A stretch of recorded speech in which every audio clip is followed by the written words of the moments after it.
এক ছিল গরিব যুবক, নাম ভূষণ। গায়ের রং কালো, চুল এলোমেলো, গায়ে ছেঁড়া সাদা পাঞ্জাবি আর পুরনো লুঙ্গি পরে সে গ্রামের মাটির দেওয়ালের পাশে ঘুমাত। গরিব, নিঃস্ব, কিন্তু মনটা ছিল বিশাল। ভোরবেলা কুয়াশার মধ্যে মুরগির ডাকেই তার ঘুম ভাঙত। ভূষণ প্রতিদিন গ্রামের গরুগুলোর যত্ন নিত, নিজে না খেয়ে তাদের খাওয়াত। একদিন গরু দুধ দিতে গিয়ে লাথি মেরে তার হাত থেকে বালতিটা ফেলে দেয়। ভূষণ চমকে ওঠে, কিন্তু রাগ করে না।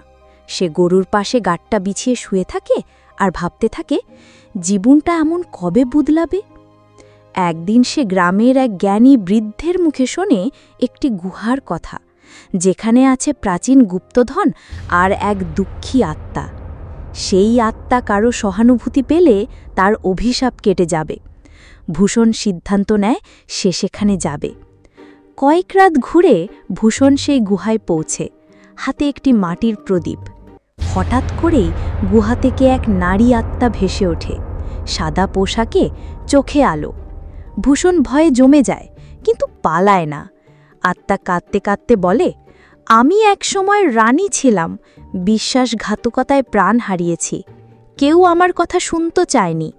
ভূষণ মন দিয়ে শোনে।